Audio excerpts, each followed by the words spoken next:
Item ಯಾವುದೇ ಇರಲಿ try ಮಾಡಿ Aachi chicken masala. Cockroach Janata party ಅಂತ ಏನ್ ಮಾಡಿದ್ದಾರೆ ಅದು ಒಂದು ಪೊಲಿಟಿಕಲ್ ಸ್ಯಾಟೈರ್ ಅಂತ ನೋಡ್ತೀವಿ. ಅದು ಒಂದು ಹಾಸ್ಯವಾಗಿ ಒಂದು ರೀತಿ ಕಾಮಿಡಿಯಾಗಿ ಮಾಡಿದ್ದಾರೆ. ಅದು ಒಳ್ಳೆ ಪ್ರಯತ್ನನೇ, ಅದು ಒಳ್ಳೇದಾಗಲಿ. ಅದು ಒಂದೇ ಒಂದು ರೀಚ್ ಆಗಿದೆ, ಒಂದು ಆನ್ಲೈನ್ ನಮಗೆ ಫಾಲೋವರ್ಸು.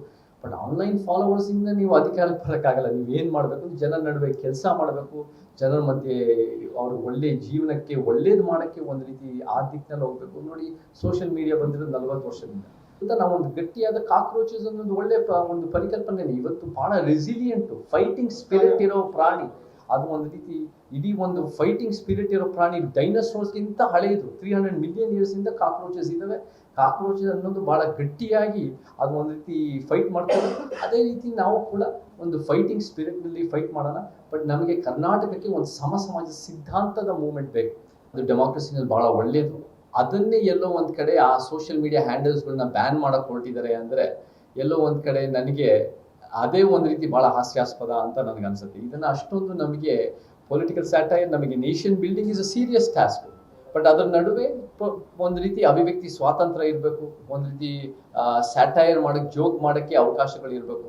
ಆ್ಯಂಡ್ ಅದ್ರ ಜೊತೆಗೂ ನನ್ನ ಕಣ್ಣಲ್ಲಿ ಯಾರು ಅದನ್ನು ಒಂದು ಪಾಕಿಸ್ತಾನದ ಬರ್ತಾ ಇದೆ ಅನ್ನೋ ರೀತಿ ಬಿಂಬಿಸ ಕೊಟ್ಟಿದ್ದಾರೋ ಅವ್ರು ಅದನ್ನು ಮಾಡೋದು ಬಿಟ್ಟು ಅವರು ಕೂಡ ಅದನ್ನು ಒಂದು ರೀತಿ ಕಾಕ್ರೋಚ್ ರೀತಿ ಜೊತೆಗೆ ತಗೊಂಡು ಅವ್ರನ್ನೂ ಕೂಡ ಯೂತ್ಸನ್ನು ಜೊತೆಗೆ ತಗೊಂಡು, ಯಾಕಂದರೆ ಆ ಒಂದು ಎಲ್ಲ ಪಕ್ಷದಲ್ಲೂ ಯೂತ್ಸ್ ಇದ್ದಾರೆ, ಎಲ್ಲ ಸಿದ್ಧಾಂತಗಳಲ್ಲೂ ಯೂತ್ಸ್ ಇದ್ದಾರೆ.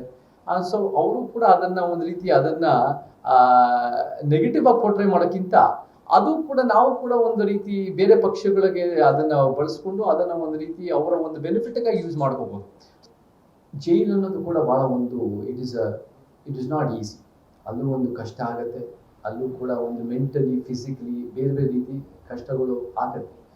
ನಮಗೆ ಇದೇನು ಕಾಣಿಸುತ್ತೆ ಅಂದರೆ, ಇತ್ತೀಚೆಗೆ ನಾನು ಕೆಲವು ಲಾಯರ್ಗಳ ಹತ್ರ ಕೇಳೋದಾದ್ಮೇಲೆ there is a light at the end of the tunnel for Darshan ಅಂತ ಗೊತ್ತಾಗಿದೆ. ಅಂದರೆ ಒಂದು ಟೈಮ್ ಲೈನ್ ಅನ್ನೋದು ಸಿಕ್ಕಿದೆ. ಅವರು ಕೂಡ ಒಂದು ವರ್ಷದಲ್ಲಿ ಅವರು ಕೂಡ ಹೊರಗೆ ಬರ್ಬೋದು ಅನ್ನೋ ರೀತಿಯಲ್ಲಿ ಅಥವಾ ಒಂದು ಟೈಮ್ ಲೈನ್ ಅನ್ನೋದು ಕೊಟ್ಟಿದ್ದಾರೆ ಅಂತ ಕಾಣ್ತಾ ಇದೆ. ಆ light at the end of the tunnel ಅನ್ನೋದು ಒಳ್ಳೇದೇ. It must not be non coming train ಆಗಬಾರ್ದು, but it must be a clear light and escape. ಅದು ಆಚೆ ಬರೋಂಗೆ ಒಂದು ಅವಕಾಶ ಇರಬೇಕು. ಸೊ ಆ ದಿಕ್ಕಿನಲ್ಲಿ ಆದರೆ ಅವರು ಕೂಡ ಅವರ ಒಂದು ರೀತಿ ಏನೋ ತಪ್ಪಿದ್ರೆ ಆ ತಪ್ಪನ್ನ ತಿದ್ದುಕೊಂಡು ಒಂದು ಉತ್ತಮ ಮನುಷ್ಯನಾಗಿ ಬಂದರೆ ಮತ್ತು ಸಿನಿಮಾ ರಂಗಕ್ಕೆ ಅವ್ರ ರೀತಿಯಲ್ಲಿ ವಾಪಸ್ ಕೊಡುಗೆ ಕೊಡೋಕ್ಕಾದ್ರೆ ಅದು ನಮ್ಮೆಲ್ಲರಿಗೂ ಅದಕ್ಕೆ ಅದು ಒಳ್ಳೆಯದೇ.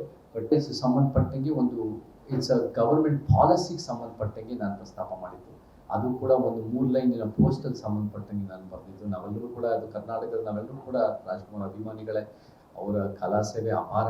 ಬಟ್ ಸರ್ಕಾರ ಹೇಗೆ ಕೆಲವು ಒಂದು ರೀತಿ ಅದು ಒಂದು ಸೆಲೆಕ್ಟಿವ್ ಫೇವ್ರೆಟಿಸಮ್ ಮಾಡಿದ ತಕ್ಷಣ ಏನೇನು ರೀತಿ ಸಮಸ್ಯೆಗಳಾಗತ್ತೆ ಅಂತ ಒಂದು ಸಣ್ಣ 3 ಲೈನ್ ಪೋಸ್ಟಲ್ಲಿ ಮಾಡಿ ಅದು ಒಂದು ಕೆಲವು ಮೀಡಿಯಾ ಶಕ್ತಿಗಳಿಂದ ಅದು ಜಾಸ್ತಿ ದೊಡ್ಡ ಪ್ರಮಾಣದಲ್ಲಿ ಹೋಗಿದೆ.